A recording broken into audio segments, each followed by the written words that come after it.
Aujourd'hui, nous allons voir pour l'occasion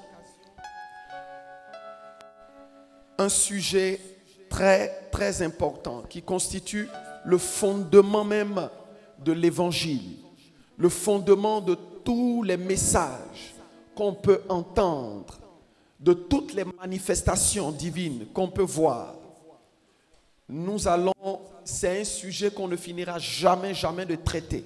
Malheureusement, il se fait moins entendre dans nos églises parce que les enseignements que nous recherchons plus, c'est ceux qui parlent de bénédiction, c'est ceux qui parlent de prospérité, c'est ceux qui parlent de déblocage. Or, sans ce point, nous ne pouvons pas avoir accès à ces choses. Et même si nous avons accès à ces choses, Dieu ne nous accompagnera pas pour autant. Nous allons ouvrir notre Bible et nous allons lire ces passages. 1 Corinthiens, le chapitre 13, le verset 3. Quelqu'un qui a trouvé fait la lecture. 1 Corinthiens 13, verset 3. Et 2 Jean, chapitre 1, verset 6. Allons rapidement.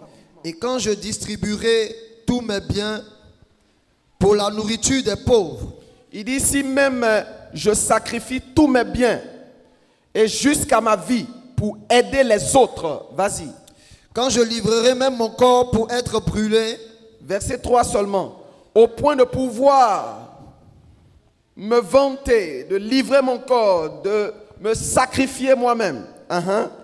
Si je n'ai pas la charité, si je n'ai pas l'amour, cela ne me sert de rien. Cela me sert de rien. Amen. Alléluia. Reprends cette parole.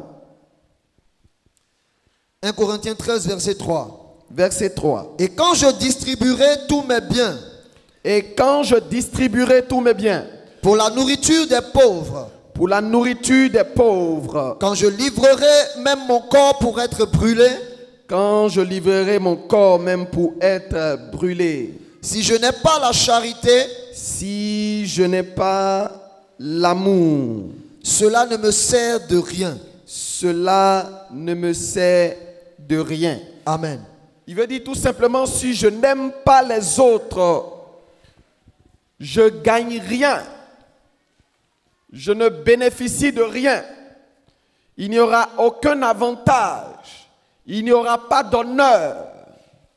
Alléluia. 2 Jean chapitre 1 verset 6. Vas-y. 2 Jean le chapitre 1 le verset 6 que je lis. 2 Jean 1 6. Et l'amour consiste à marcher selon sa miséricorde. Il dit aimer. L'amour. C'est quoi? Consiste à faire quoi? Et l'amour consiste à marcher selon ses commandements. Dans d'autres versions, il dit l'amour consiste à vivre selon les commandements de Dieu. Termine. C'est là le commandement dans lequel vous devez marcher. Il dit, c'est là le commandement que vous avez appris dès le commencement. C'est que vous viviez dans l'amour. Dans d'autres versions. Dans certaines versions, simplement, il dit ceci. Aimer, c'est vivre selon les commandements de Dieu. Et voici le commandement que vous avez entendu depuis le début. Vivez dans l'amour. Alléluia. Vivez dans l'amour. L'amour est défini ici. Sois béni, bien-aimé. Bien-aimé dans le Seigneur. Je disais tantôt que l'amour est le fondement de tous les commandements de Dieu. De tous les commandements que Dieu a donnés. L'amour est le fondement de la manifestation même de Dieu sur la terre. La manifestation de Dieu envers les hommes. Le fondement de cette manifestation, c'est l'amour. Mais bien aimés frères, Dieu nous demande d'aimer, c'est vrai. Mais nous devons savoir qu'il ne nous demande pas d'aimer n'importe comment. Faut dire à ton frère, Dieu me demande d'aimer, c'est vrai. Mais ce n'est pas n'importe comment. Alors, il est important d'apprendre ce que signifie l'amour selon Dieu et pourquoi cette insistance. Parce que Dieu nous demande d'aimer. Est-ce qu'il s'agit d'un jeune qui aime une jeune fille, la fille du voisin, et qui commence à vivre ensemble, à entretenir des relations? C'est ça de l'amour dont Dieu parle. Mais si c'est de tel amour, vraiment, le monde serait rempli de bordel, serait rempli d'infidélité, serait rempli de débauche, serait rempli de désordre. Si c'est d'un tel amour qu'il s'agit, bien-aimés frères, l'Église serait un club de copains, de copines, des gens qui changent des femmes comme des serviettes. Dis à ton frère, Dieu me demande d'aimer, mais pas n'importe comment. Je veux dire tout simplement que l'amour dont il est question, ce n'est pas un sentiment. Ce n'est pas un simple sentiment. C'est pourquoi le fait d'aimer une soeur, d'aimer un frère, n'est pas ce genre d'amour dont nous parlons. Le fait d'avoir, je ne sais pas, je veux parler terre à terre, un gars, une go, ce n'est pas de cet amour. Non, non, non. Le fait d'être le bagnon de la société, entretenir plus de 2 femmes, plus de 3 femmes, le fait d'être le charmeur du quartier, ce n'est pas de cet amour. L'amour, selon Dieu, n'est pas un simple sentiment. L'amour, selon Dieu, n'est pas un simple mot. C'est-à-dire que quand on demandera à quiconque, tu aimes Dieu, il va dire oui, j'aime Dieu. Ce n'est pas une simple mot, ce n'est pas de simples paroles. Écoutez-moi, quelle que soit la beauté de nos paroles, quelles que soient les belles déclarations du genre, oh Dieu, tu es incommensurable. Oh Dieu, tu es omniscient, tu es omniprésent. Oh Dieu, ta grandeur est je ne sais pas quoi. Il y a plein de poètes ici. Quand ils prient, tous les vocabulaires qu'on n'a jamais entendus. Bien-aimés frères, il arrive même que tu pries en hébreu. Écoute, ce n'est pas mauvais de connaître l'hébreu. D'autres même arrivent, ils sont français, ils sont en Côte d'Ivoire. Ils parlent bien le français. Mais pour montrer, parce qu'on lui a dit que la langue anglaise est plus forte, est plus puissante. Quand tu emploies un mot, ça donne réellement beaucoup de force. Alors il se met là. Oh God, my Father, I bless your name. Bien-aimé, tout ce que tu vas dire comme déclaration, les belles paroles, les belles déclarations n'influencent pas Dieu. Parce que l'amour selon Dieu n'est pas des mots. Ce n'est pas des simples mots. L'amour selon Dieu, ce n'est pas de simples sentiments. L'amour selon Dieu, ce n'est pas le fait de venir s'asseoir sur les bancs de l'église ou sur les chaises de l'église. L'amour selon Dieu, ce n'est pas, bien-aimés frères, avoir toutes sortes de responsabilités dans l'église. Ce n'est pas cela l'amour selon Dieu. Alléluia. Oh, bien-aimés frères, l'amour selon Dieu, ce n'est pas quand tout va bien dans notre vie. Ce n'est pas quand nos affaires marchent. L'amour selon Dieu n'est pas également quand nous avons des besoins. Alors beaucoup, quand ils ont des besoins de santé, Ils ont des besoins de travail.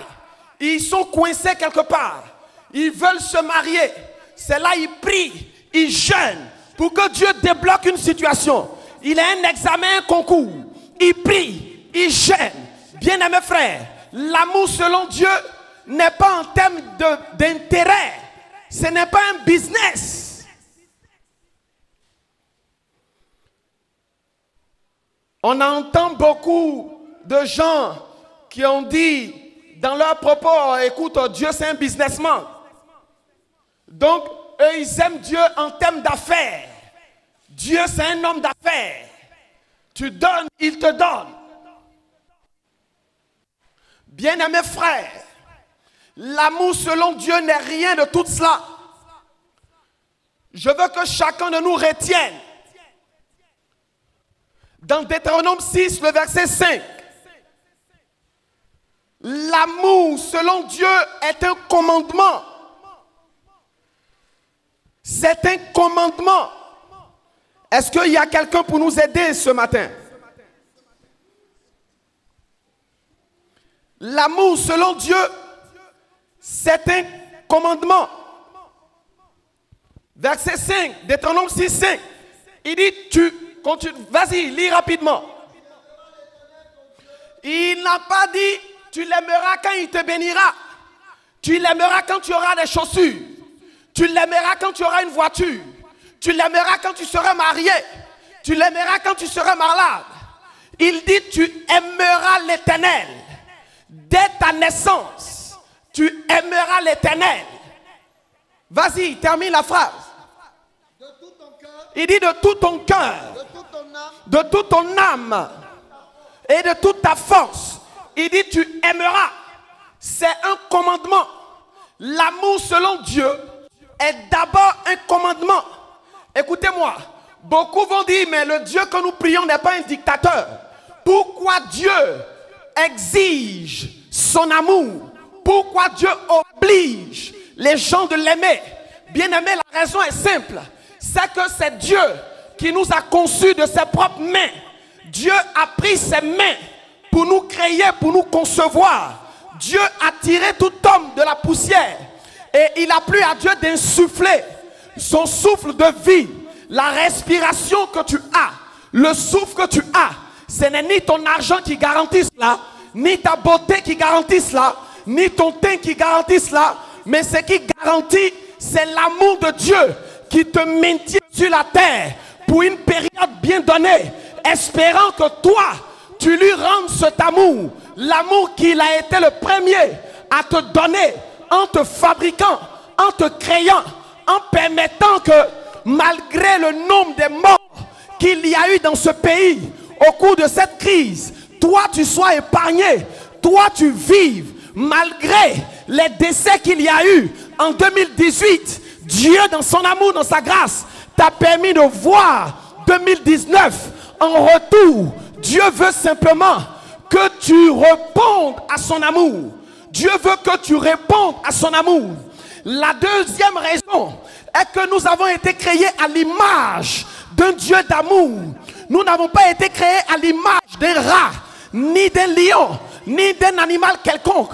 Mais nous avons été créés à l'image d'un Dieu d'amour. Quel que soit ton teint, quelle que soit ta taille, quelle que soit ta condition sociale, tu dois savoir que tu es créé à l'image d'un Dieu d'amour. Dis à ton frère, tu es à l'image du Dieu d'amour. Dis-lui, tu es à l'image du Dieu d'amour. C'est-à-dire que Dieu t'a créé à la ressemblance. Dieu te permet de lui ressembler à partir de l'expression de ton amour. Lorsque tu vas exprimer ton amour envers l'autre, envers ton prochain, tu es en train de manifester la nature de Dieu. Tu es en train de manifester le caractère de Dieu. Tu es en train de manifester l'identité qui est propre aux enfants de Dieu, qui est propre à la famille de Dieu. Bien-aimés frères, cette nature n'est pas dans le monde. Mais pour toi, enfant de Dieu, toi qui as connu Jésus-Christ, cet amour divin a pris place dans ta vie dès le premier jour que tu as accepté Jésus-Christ. Cet amour est né dans ta vie. Je répète, dès le premier jour que tu as accepté Jésus dans ta vie, cet amour divin est né en toi. Mais écoutez-moi, c'est parce que cet amour divin est né en toi que tu es à l'image de Dieu. Mais ce n'est pas tout. Dieu t'a donné la capacité de répondre à cet amour, comme de créer toi-même ton propre amour. Je reprends. Tu peux toi-même répondre, décider de répondre à l'amour de Dieu, décider d'imiter, de ressembler à ce Dieu qui t'a créé, comme refuser de le ressembler et créer toi-même ton amour. Et ce que la plupart des chrétiens choisissent, étant dans la maison de Dieu, c'est de créer leur amour. Ils créent des fiançailles, ils créent des mariages, ils créent des rencontres, ils créent des rendez-vous en ne respectant aucune règle de l'amour de Dieu, en ne se soumettant à aucun commandement, à aucune démarche selon Dieu. Écoute-moi, tu peux vivre avec une femme, tu l'aimes, sans dot, sans mariage, fais autant d'enfants que tu veux, tu as créé ton amour.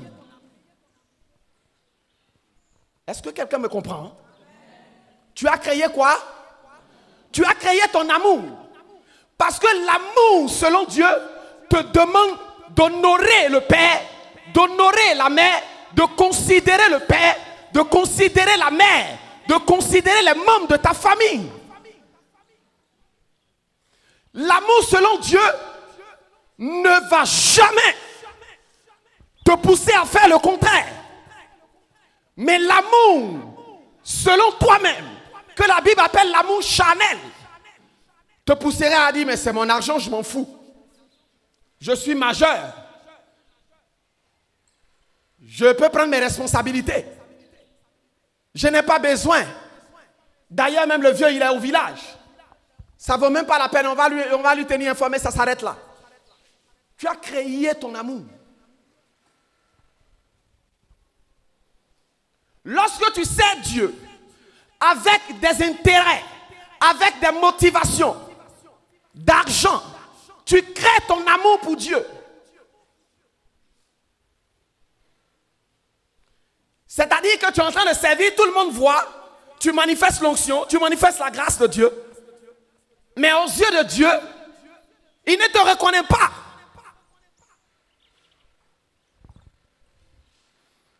Bien-aimés frères, pourquoi cette exigence à aimer Dieu? Il nous dit clairement, dans 2 Jean 1, le verset 6, que l'amour de Dieu, c'est vivre sa parole. Alors, tu ne peux pas dire que tu aimes Dieu et tu es encore tourmenté par les désirs de ce monde. Tu ne peux pas dire que tu aimes Dieu et tu entretiens encore le goût pour les choses de ce monde. Tu ne peux pas dire que tu aimes Dieu et ton centre d'intérêt, c'est les plaisirs de ce monde. Lorsque tu aimes Dieu, l'amour de Dieu commence d'abord dans le cœur. L'amour de Dieu ne commence pas dans les vêtements. Ça ne commence pas dans la poche. Ça ne commence pas dans la connaissance. Mais ça commence dans le cœur. Pourquoi il dit de tout ton cœur? Parce que le cœur doit être ton centre d'intérêt. Lorsque ton centre d'intérêt est Dieu d'abord, est plaire à Dieu, est faire ce que Dieu demande, est considérer Dieu, est honorer Dieu, est respecter la présence de Dieu, alors tu peux déjà dire que j'aime Dieu. Mais si le centre d'intérêt pour toi, c'est-à-dire ce que tu considères plus, là où il y a tes avantages, ce qui est plus un bénéfice pour toi, ce qui est plus un avantage pour toi, ce qui est plus un désir pour toi, ce qui est plus recherché pour toi, si c'est tes affaires, c'est tes business, c'est ton travail, tu ne peux jamais déplacer un jour ton programme pour la cause de Dieu. Dieu n'est pas encore ton centre d'intérêt. Alors, pose-toi la question, quel genre d'amour je veux exprimer en 2019?